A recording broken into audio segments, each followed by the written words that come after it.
Hi, I'm the MangaBrah, and there's a new manga out called Tokyo Demon Bride Story, and it's a story about a demon who's a bride in Tokyo.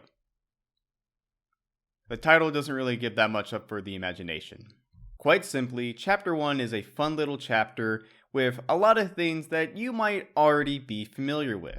We have a demon princess who falls in love with her main C due to becoming infatuated with him when they were just children. We have our main character who vaguely remembers this encounter with the demon princess, but it's a little too long ago to remember everything clearly. We have the whole harem set up with stepsisters that aren't blood related, and we may possibly see in the future sisters related to their primary female love interest. We have something special about our main C, in this case him being a sacred blood that attracts spirits. We have the absence of parents, like they just don't fucking exist. And even if you weren't familiar with all of those things that I said previously, our main character also looks like Levi from Attack on Titan. So at the very least, there's one thing that you're probably familiar with.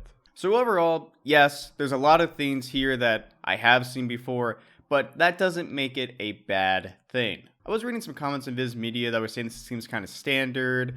It seems to have a lot of stuff that I'm not familiar with. And again, that's totally true. There's some stuff there that's very familiar. On the top of my head, I can think of two mangas, one manga being Shuffle. And in that story, our main character meets not just the daughter of the Demon King, but also the daughter of the King of the Gods. So he has that same situation we have here in this manga, but with two girls, both when he's a young child. That's kind of jarring. But another series I can think top of my head is the series Zari Vampire, where, of course, that's my favorite manga of all time. Skune has all these monster girls that are just infatuated with him, the whole harem thing going on.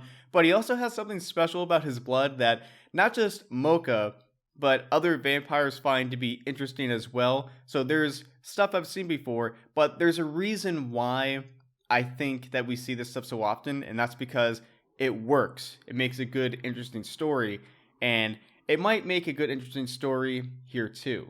There are a few other things going on that I do think needs to take note. For one, our demon princess Monica has a cutesy demeanor about her, but she's also quick to anger if she gets jealous. She remarks that she's been watching Jinta from afar for the past 10 years, and I'd imagine that if she didn't think that Jinta remained a good guy over all that time, she wouldn't have shown up. Also, our main character Jinta seems to have gone through some hardship, both physically and emotionally. Like, he's working his ass off to make money. That's all he seems focused about, and there are no adults around. The only other person around him that is kind of older than him is his stepsister, and she has the deed to the house in her name.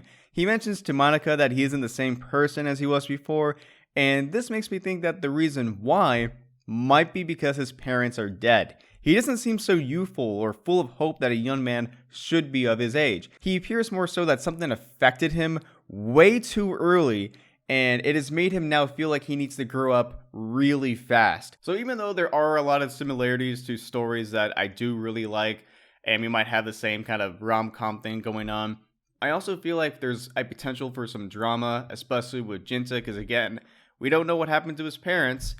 There doesn't appear to be any adults around. Grandpa's not around either. What the fuck happened? And I can already feel the foreshadowing for both Jinta and Monica, where they're gonna have like the breakup that happens in like all stories, and Jinta's gonna have to run back to the mountains, try to find her, can't find her, but eventually they meet up and they apologize. I feel like the foreshadowing is already there, especially with how Jinta doesn't, at first, he didn't remember her at all, and she's like, that's okay, I still remember, and I'll keep that love together. So I feel like that might happen, but we'll have to wait and see. Anyway, guys, thanks for watching this video, and if you like this series, you know what? Let me know. Chapter 1's out so far. Hopefully we'll see more. And if you happen to like this video, I'd appreciate if you give it a like, subscribe if you want to see more, and see you guys then. Alright, bye.